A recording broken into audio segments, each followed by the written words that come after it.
Yes, again, alright mga minamahal, Alicia ninyo, nagbabalik muli para sa ating panibagong video. So, eto na, nagbunga rin itong pagbabanta na ginawa ni Baste Duterte. Di ba ang sabi niya, ang kailangan niya lang daw yung ulo ng presidente. Well, isa po yan sa matatakal na topic sa darating po na hearing sa impeachment complaint ni Vice President Sara Duterte. At beside, ano yung pinaka-plot twist dyan? Mismong si NBI Director Melvin Matibag na mismo ang nagsabi na tinutugis na nila kung sino yung nasa likod ng pagbabanta dito nga po kay President Bongbong Marcos at kung sino yung assassinate, 'di ba? Yung mag-a-assassinate kay PBBM na inutusan ni Sara Duterte. If ever man daw po kung siya daw po ay ipategi, 'di ba? Meron daw siyang hinire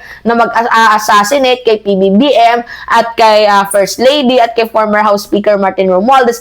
Tinutugis na po ng National Bureau of Investigation. So sa madaling sabi, walang kawala itong si Sara Duterte. Kasi hindi natin pwedeng sabihin na biro lang ang lahat ng ito. Paano magiging biro ang lahat ng ito? Eh, nung nagsasalita siya, sobrang seryoso.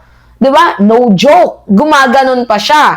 Eh, ngayon, syempre, itong si NBI Melvin Matibag talagang dedicated at sobrang napaka-workaholic sa kanyang trabaho. Tingnan nyo nga naman, kahit itong si Boying medyo naiinggit. Balak pa imbestigahan. Itong si tawag dito, itong si NBI Director Melvin Matibag, gusto niya pa atang awayin. Anyway, smell something fishy dito kay Boying. Pero dito tayo sa main topic natin. Ito mga minamahal, oo. Dapat hulihin itong taong ganyan. Oo. Pakinggan natin. Alright. Itutuloy na sa Miyerkules ng House Justice Committee ang pagtalakay sa impeachment complaint laban kay Vice President Sara Duterte. Sa pagdinig, inaasahang naharap ang National Bureau of Investigation o NBI kaugnay ng isinasagawa nilang investigasyon sa ginawa umanong pagbabanta ng pangalawang Pangulo sa buhay ni Pangulong Ferdinand Marcos Jr., First Lady Liza Araneta Marcos at dating House Speaker Martin Romualdez. Ayon kay NBI Director Attorney Melvin Matibag, nananatiling seryoso ang usapin sa kabila ng nauna ng pagtanggi ng Vice Presidente sa mga paratang. Continuing investigation, hinahanap pa rin natin what we know. Ito sabihin namin, sa findings namin, that is something na ginawa niya, not spur of the moment na parang sasabihin na ano lang siya, metaphor lang siya, hyperbole lang. That is planned, actually. So alam namin na meron talagang kinausap, but we want to find out who is that person. May mga hawak na nila silang ebidensya sa ginawang pagbabanta ni VP Sara na kanilang ipepresenta sa Kamara. Inimbestigahan po yan, including po yung mga yung digital po, yung mga pronouncement po na nasa social media, tinignan po yan. And alam naman na po natin that there was a case filed by NBI before the National Prosecution Service of DOJ. So that will cover testimony, and we will also bring the documents at saka video recordings na pina-authenticate po sa National Bureau of Investigation. Samantala, iniimbestigahan din ng NBI ang isang lalaki na nagkomento sa live broadcast ng Radyo Telebisyon Malacanang o RTVM habang nasa isang public event si Pangulong Marcos Jr. Ayon sa ahensya, maituturing na aktwal na banta ang naturang pahayag dahil naganap ito habang nasa labas at expose ang Pangulo. Dapat umanong mahuli ang nasabing individual para malaman kung ano ang kanyang motibo sa kanyang naging komento. Habang nagla-live si Presidente, kaya actual yung threat. Kasi nasa labas ang Presidente. Expose siya. That is an event. And you say, barilin mo. May wait yun. Kasi nasa labas si Presidente. It's different kung nag-post ka ng ano. Of course, it's still a threat. Pero this one, nasa labas ang Presidente doing his job, his day-to-day job as the President, tapos magpo-post ka ng barilin mo. What if one lunatic na badling ko na nga ito. Grabe, barilin eh. Diba? So hindi yung threat order? It looks like a threat and an order at the same time. Diba? Hindi natin alam sinong kausap din itong tao na to. That's why we are after him. Benedict Samson, UNTV News and Rescue. Diba? Literal na merong pangil ang batas. Iba talaga itong si Melvin Matibag, no?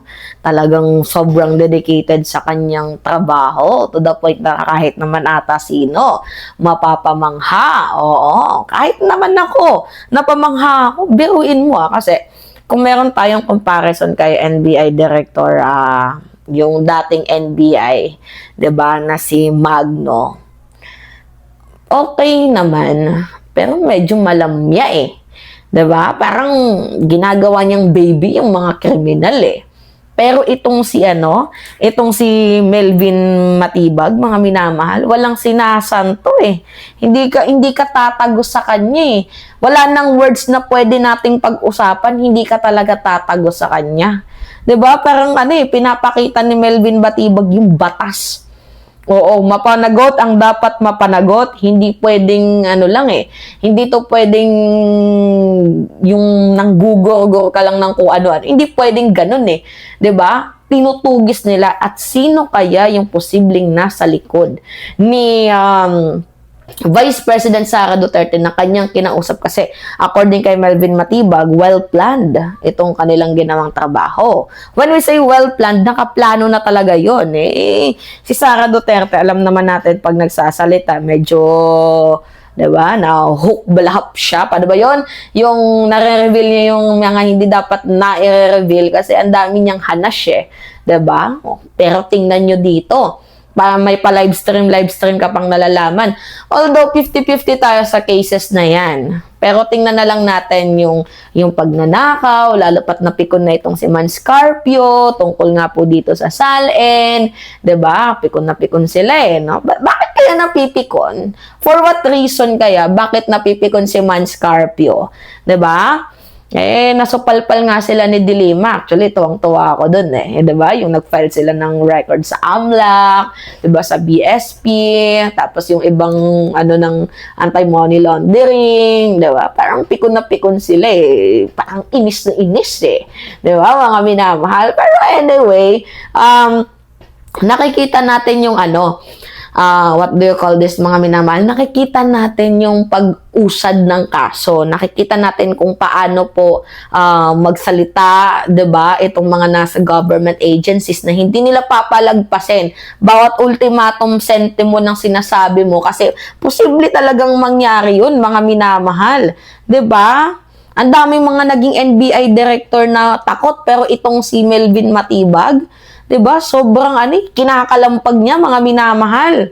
Oo, sana Ombudsman Boying, iwasan natin yung inggit. If ever na inggit ka man, pikit na lang yung mata mo, gumawa ka din ng trabaho mo. 'Di ba? Ganun lang 'yun. Hindi yung ang dami mong eklabush, ang dami mong hanash na dinadamay mo pa si presidente. 'Di ba? Sa mga katarantaduhan mo. Oo. Na dinadamay mo yung ibang ahensya ng gobyerno para lang i-uplift yung pangalan mo. Kasi Boying, kung talagang mahal ka ng Pilipino, i-uplift ka nila kahit di ka magsalita, hindi ka magsabi. Kasi yung trabaho mo pang bulilya o pang bata, walang kukuha talaga sa'yo. Mas kagagalitan ka pa ng mga Pilipino. Alright, mga minamahal. Anyway, it's me again, Alicia ninyo. Nagbabalik muli para sa ating panibagong video. Maraming salamat at ingat, mga kababayan.